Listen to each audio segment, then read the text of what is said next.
রাধে রাধে, জয় গোবিন্দ। 2022 সালের 5 নভেম্বর হইতে আমাদের ভাগবত সঙ্গের শুভ সূচনা হয়।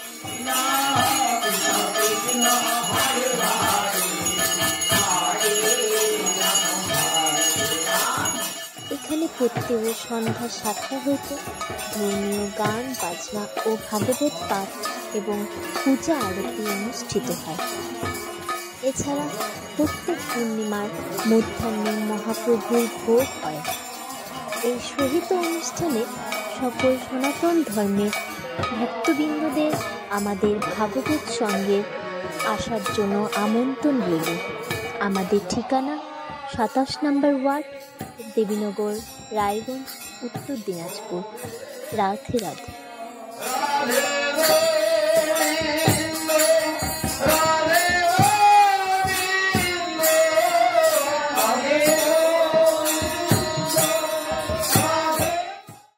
সেই মেয়েটাকে অঙ্গদ সিং খুব ভালোবাসতো। ছোট্ট মেয়ে, একদম রাধারানীর মতো ভালোবাসতো।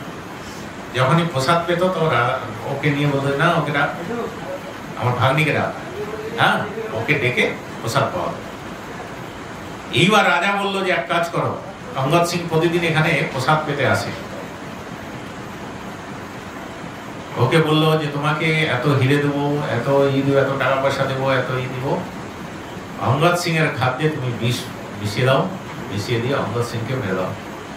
বোন তো রাজি হলো না, যে না পারবো। কয়েকদিন ধরে যখন রাজি হলো না তখন ভয় দেখানো হলো। এবার ভয়ে, সম্পত্তির লোভ আর ভয়ে রাজি হয়ে গেল। একদিন তো ওই রকম খুব যত্ন করে রান্না বান্না করলো। রান্না বান্না করে রান্নার মধ্যে বিষ লাগিয়ে দেওয়া হলো। বিষ মানে চূড়ান্ত বিষ মিশিয়ে দেওয়া হলো, প্রচন্ড বিষ।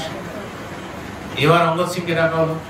অঙ্গদ সিং তো এলো, এসে বললো যে আরে ভোগ লাগানো হয়ে গেছে? বলছে হ্যাঁ হয়ে গেছে। বলছে তুমি খেতে বসো। বলছে যে আমার করে ভাগ্নি করে? বলছে ভাগ্নি আজকে নেই, বাইরে গিয়েছে। বলছে ডাক, ওকে ছাড়া তো আমি খাওয়া। তখন বলছে আজকে তুমি খেয়ে নাও, আজকে ভাগ্নির কোনো দরকার নেই। বারবার বলা সত্ত্বেও যখন বলছে ভাগ্নি ছাড়া আমি আজ পর্যন্ত খাইনি কোনোদিন, বলছে ওকে ডাক, ওকে ওর সঙ্গেই খাবো। যখন খুব বারবার করে যখন বলছে তখন বোনটার মনটা হঠাৎ করে কোমল হয়ে গেল। হঠাৎ করে কোমল হয়ে গেল। কোমল হয়ে গিয়ে তখন সে হাওয়া করে কাঁদতে শুরু করে দিল। কাঁদতে কাঁদতে বললো, দাদা তুমি ওই খাবারটা খেও না। বলে তুমি ওই খাবারটা খেও না, ওই খাবারে বিষ, প্রচন্ড বিষ মেশানো আছে। বিষ মিশিয়েছিস? বলছে হ্যাঁ, এটা রাজা মশাই আমাকে জোর করে এই কাজটা করিয়েছে আমাকে। এই বলে কাঁদতে শুরু করলো। তখন অঙ্গদ সিং বললো আচ্ছা।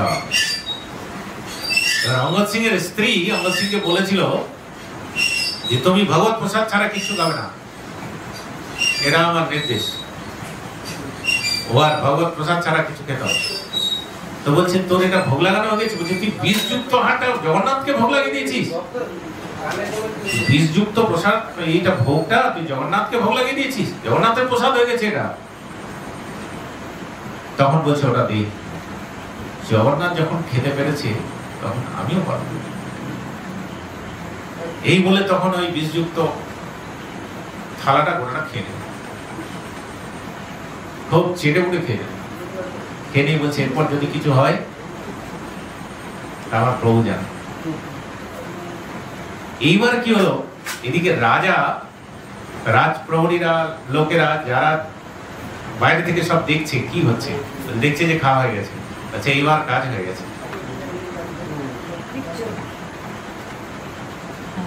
3-4 ঘন্টা গেল।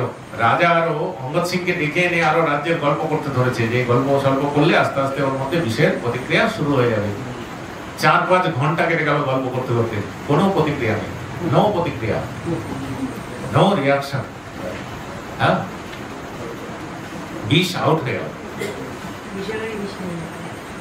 এইবার অঙ্গদ সিং ভাবলো যে এই বিষ তো ভগবান জগন্নাথ কৃপা করে দিলেন এই বিষের উপর, এই বিষের ক্রিয়াটাকে ধ্বংস করে দিলেন।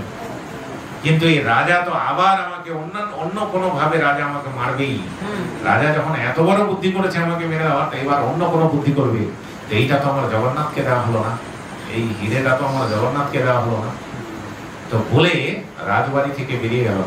বেরিয়ে গিয়ে ওর যে ঘোড়াটা ছিল, ওই ঘোড়া নিয়ে রওনা দিল। চলেই যায় চলেই যায় চলেই যায়। রাজস্থান থেকে জায়গাটার নাম সাবাই মাধবপুর। সেইখান থেকে জগন্নাথের দূরত্ব 700 ক্রোশ। 1 ক্রোশ মানে 3 কিলোমিটার, তার মানে 2100 কিলোমিটার, 2100 কিলোমিটার ওখানে। এইবার যখন ও নিয়ে চলে যাচ্ছে, ঘোড়া নিয়ে চলে যাচ্ছে, এই সময় রাজ এরা টের পেয়ে গেল যে ও জগন্নাথ পুরীতে চলে যাচ্ছে। একজনকে বলে গেল যে তুই কাউকে বলিস না, আমি জগন্নাথের কাছে যাচ্ছি, হ্যাঁ আমি কয়েকদিন থাকবো না, আমি জগন্নাথের কাছে যাচ্ছি, এই হিরেটা জগন্নাথকে দিয়ে তারপরে ফিরবো। এবার ও কি করলো, ও আর মানলো না, ও বলে দিল, রাজাকে বলে দিল। রাজা তখন অনেক সিপাহি পাঠিয়ে দিল তাকে ধরার জন্য। এবার পেছন পেছন এরা যাচ্ছে, ও আগে আগে যাচ্ছে। তো যেতে যেতে সামনে একটা নদী, সেই নদী পার হয়ে গেল। পার হয়ে গিয়ে সামনে একটা বিরাট ঝিল পড়লো। নদীতে স্নান দান করলো, এই নদীতে স্নান দান করলো, স্নান দান করে ফ্রেশ হয়ে গেল। তারপরে নদীটা যখন পার হলো, তখন পেছন দিকে দেখছে রাজার সব সেনারা আসছে, কারণ বলছে এরা আমাকে মারতে আসছে। আবার ঘোড়া নিয়ে ছুটলো, ছুটতে ছুটতে সামনে দেখছে বিশাল একটা ঝিল। সেই ঝিলের কাছে গিয়ে সেনারা ঘিরে ফেললো, সেনারা সব ঘিরে ফেললো। ঘিরে যখন ফেললো, তখন বলছে যে আমার ক্ষমতা আছে এদের সাথে যুদ্ধ করার, আমি একা এদের সাথে যুদ্ধ করতে পারবো, কিন্তু আমি যদি হাতে তলোয়ার নিই, তাহলে এই যে যারা আছে এরা আমারই সব সৈন্য, এই সৈন্যগুলোর মৃত্যু হবে। দেখেন, একটা লোক অভক্ত যখন ছিল তখন এই বুদ্ধিগুলো ছিল না, যখন ভক্ত হলো এই বুদ্ধিগুলো চলে এলো। এই সেনাগুলো, এতগুলো সেনার মৃত্যু হবে আমার হাতে, তো ফলে ওরা আমাকে মেরে ফেলুক এটা ঠিক আছে, আমি এতগুলো প্রাণীকে, এতগুলো মনুষ্যকে আমি হত্যা করতে পারবো। এই বুদ্ধি জাগরিত হয়ে গেল। প্রসাদ ভক্ষণ করলো, প্রসাদে ভগবত বুদ্ধি চলে এলো। মহাপ্রসাদে গোবিন্দে নাম ব্রহ্মণি বৈষ্ণবে স্বল্প পুণ্য বতাং রাজন বিশ্বাস নৈব জায়তে। মহাপ্রসাদের প্রতি, গোবিন্দের প্রতি, ব্রহ্মণি বৈষ্ণবে, বৈষ্ণবের প্রতি, হ্যাঁ মহাপ্রসাদের প্রতি, গোবিন্দের প্রতি, ব্রহ্মের প্রতি, বৈষ্ণবের প্রতি স্বল্প পুণ্যবতাংরা, যাদের পুণ্য নেই, যাদের পুণ্য খুব অল্প, তাদের ভক্তি শ্রদ্ধা উৎপন্ন হয় না। কিন্তু দেখেন, ভক্ত হলো তো ভক্তি শ্রদ্ধা উৎপন্ন হয়ে গেল, এবং এত দৃঢ় ভক্তি শ্রদ্ধা উৎপন্ন হয়ে গেল। শুধু কার উপর নির্ভর করে? স্ত্রীর উপর নির্ভর করে।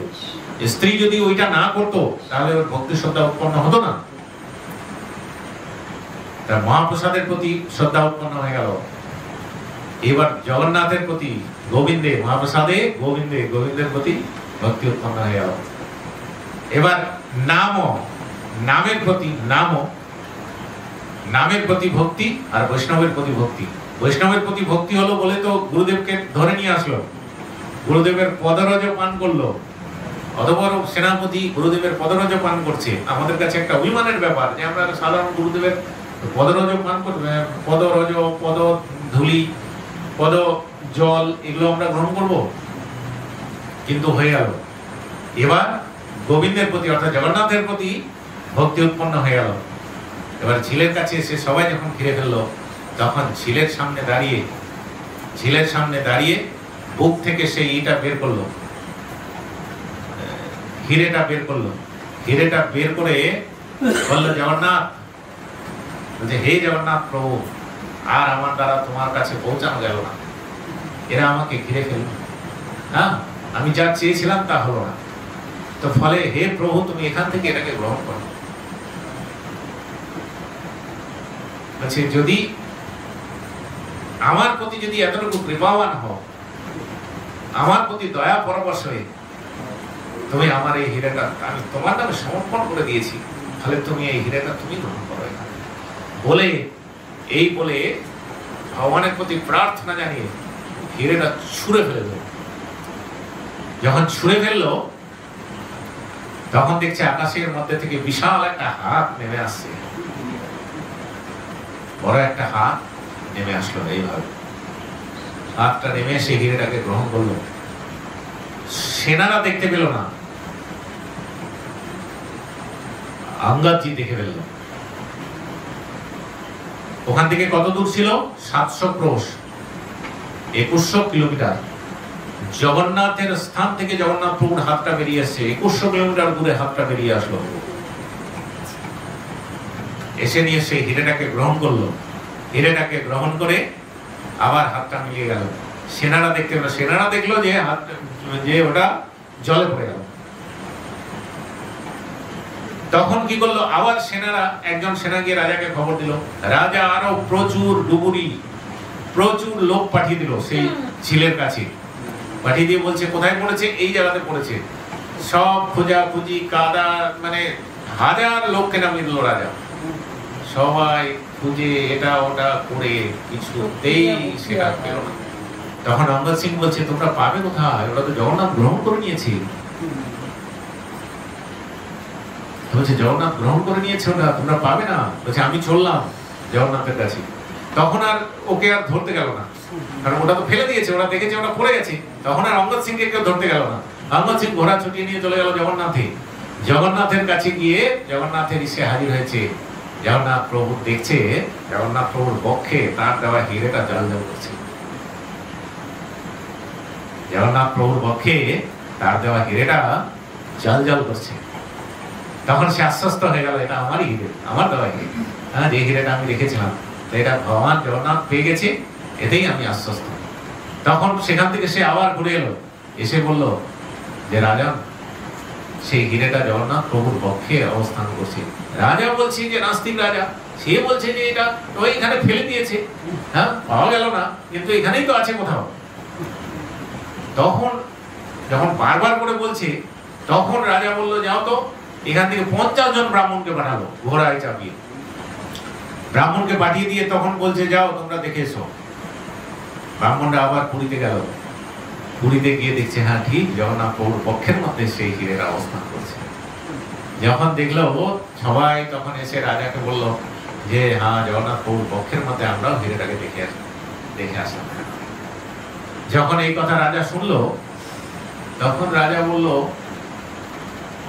যে আমার বিচারের মধ্যে কোথাও ভুল হচ্ছে। আমি এতদিন যা বিচার করেছি তার মধ্যে কোনো ভুল হচ্ছে। হ্যাঁ, তখন বললো যে এক কাজ করো, চলো সকলে মিলে জগন্নাথ পুরী দর্শন করে আসি। জগন্নাথ পুরী সকলে মিলে তখন পাত্র মিত্র সব নিয়ে জগন্নাথ পুরী দর্শনে চলে গেল সেই রাজা। সত্য ঘটনা। হ্যাঁ, দর্শন করে জগন্নাথ পুরী দর্শন করে এসে গ্রামে এসে বিশাল মহোৎসব সেই রাজা হলো। তখন সেই রাজা বলল তোমার গুরুদেব কোথায়? তখন সেই গুরুদেবের খোঁজ পড়লো, সেই গুরুদেবকে ডাকা হলো। বলছে সেই গুরুদেবের কাছে আমি দীক্ষা নেব, যে তোমার সেই গুরুদেবের কাছ থেকে আমি দীক্ষা নেবো। সেই গুরুদেবের কাছ থেকে দীক্ষা নিয়ে তুমি যদি এত বড় মহান হয়ে যেতে পারো, হ্যাঁ, যে তুমি এখানে ফেললে সেটা জগন্নাথ প্রভু ধরলেন, হ্যাঁ, এই আশ্চর্যজনক ঘটনা যদি হয়ে যেতে পারে, তোমার গুরুদেবের কাছে আমি দীক্ষা। তখন গুরুদেবের কাছে সেই রাজাও দীক্ষা নিল। রাজা দীক্ষা নিয়ে রাজাও ভক্ত হয়ে গেল। তাহলে দেখেন একটা ছোট্ট ঘটনা, সেই তপস্যা। এর আগে আমরা কপিল দেবের ইসে বললাম, কপিল দেব বলছে তপস্যা 5 দিনের তপস্যা হলো তার স্ত্রী। 5 দিনের তপস্যায় কত কিছু চেঞ্জ হলো। অঙ্গদ সিং মহারাজের মতো একটা কঠোর নাস্তিক লোক, সে পরিবর্তিত হয়ে গেল, সে ভক্তে পরিণত হলো। আবার রাজা যে এত বড় নাস্তিক ছিল, সে ভক্ত পরিণত হলো। রাজা সেনাপতি যদি ভক্তে পরিণত হয়, তাহলে গোটা রাজ্যটা কি আর বাকি থাকলো? সকলে ভক্তে পরিণত হয়ে গেল। হ্যাঁ, গোটা রাজ্যের সকলে সেখানে জগন্নাথ দেবের পুজোর আয়োজন করা হলো। এই জন্য পৃথিবীতে মহান দানটা কি? কাউকে আপনি পলিথিন দান করলেন, কিছু ত্রিপল দান করলেন, এটা দান হলো, মহান দান হলো? হলো না? শাস্ত্র বলছে না? কাউকে কিছু খাবার দান করলেন, দান হলো, সামান্য দান হলো, মহান দান হলো? হলো না? হাজার হাজার লোকের মধ্যে আপনি খাবার দিলেন। এই যে জগন্নাথের এই গেল, পুজো গেল গতকাল, বিশ্বকর্মা পুজো, কত কত জায়গায় খিচুড়ি দান, এটা ওটা দান, কিন্তু সেইটা দিয়ে কি মানুষের কোনো পরিবর্তন হয়েছে? যতক্ষণ পর্যন্ত না একজন ভক্তে পরিণত হচ্ছে, যতক্ষণ পর্যন্ত না একজন ভক্তে পরিণত হওয়া মানে তার হৃদয় চেঞ্জ হওয়া, যতক্ষণ পর্যন্ত তার হৃদয় না চেঞ্জ হচ্ছে, এতটুকু খাইয়ে, কয়েকটা টাকা দিয়ে, কয়েকটা পোশাক দিয়ে, কয়েকটা দিয়ে, কম্বল দিয়ে কি হবে? কিছুক্ষণের জন্য কিছু একটা লাভ হলো। আর আজকাল তো সব সরকারগুলো দিয়ে দিয়ে দিয়ে দিয়ে এমন অবস্থা করে দিয়েছে, হাজার দিতে থাকো, কারো কোনো মনে কোনো আনন্দ হয় না। আজকে এই দলের কাছ থেকে একটা ঘর নিয়ে নিচ্ছে, তারপরে বলছে এই দলের কাছ থেকে তো ঘর নিয়ে নিলাম, আর এই দল করে আমার লাভ কি? গ্রামে এগুলো আকছার হচ্ছে। হ্যাঁ, এবার অন্য দলে যাও, অন্য দলে যদি আরেকটা ঘর পাওয়া যায়, আরেকটা কিছু পাওয়া যায়, এগুলো তো হচ্ছেই। তো ফলে এইগুলো দিয়ে সন্তুষ্ট নয়। তখনই মানুষ আত্মা সন্তুষ্ট হয় যখন একটা মানুষ ভগবানের প্রতি ভক্তির দিকে এগিয়ে যায়, ভগবানের ভক্ত হয়ে ওঠে। এই জন্য সকল মহাজনরা বলছেন যে তোমার পরিবর্তন, তুমি যখন ভগবানের ভক্তে পরিণত হবে তখন তোমার আসল পরিবর্তন তখন তোমার হবে। কারণ ভগবানের ভক্তে পরিণত হলে আপসে আপ তোমার মধ্যে দয়া, ক্ষমা, সরলতা, এই গুণগুলো তোমার মধ্যে আস্তে আস্তে আসতে থাকবে। তুমি যে কঠোর ছিলে, হ্যাঁ, সেই কঠোরতা আস্তে আস্তে ভাঙতে শুরু করবে। কারণ এটা ভগবত কৃপাতে, মহাপ্রসাদে গোবিন্দে, মহাপ্রসাদের পাওয়ার ফলে, ভগবান গোবিন্দের পুজো করার ফলে, নামের কৃপা লাভ করার ফলে, নাম করার ফলে, বৈষ্ণবের প্রতি ভক্তি শ্রদ্ধার উদয় হওয়ার ফলে, এতগুলো ব্যাপারে তখন তার হৃদয় গলিত হবে, তার হৃদয় দ্রবীভূত হবে। তার হৃদয় যখন দ্রবীভূত হবে তখন সে কি হবে? তখন সে একটা সুন্দর মানুষ হয়ে উঠবে। জয় জয় রাধে, জয় জয় শ্যাম। শ্রীমদ্ ভাগবত अमल पुराण की, उपस्थित गौर भक्त वृंदावन की जय। जय श्री राधे, जय जय राधे, जय जय श्याम, जय जय श्री वृंदावन धाम। जय जय राधे, जय जय श्याम, जय जय श्री वृंदावन धाम। राधे राधे श्याम श्याम, राधे राधे श्याम, राधे राधे श्याम श्याम, राधे राधे श्याम श्याम, श्याम श्याम, राधे राधे, राधे राधे श्याम श्याम। जय जय राधे, जय जय श्याम, जय जय श्री वृंदावन धाम। जय जय राधे, जय जय श्याम, जय जय श्री वृंदावन धाम। जय जय श्री वृंदावन धाम, जय जय श्री वृंदावन धाम, जय जय श्री वृंदावन धाम। जय जय राधे, जय जय श्याम, जय जय श्री वृंदावन धाम। राधा कृष्ण गोविंद, जय जय राधा कृष्ण गोविंद, राधा कृष्ण गोविंद,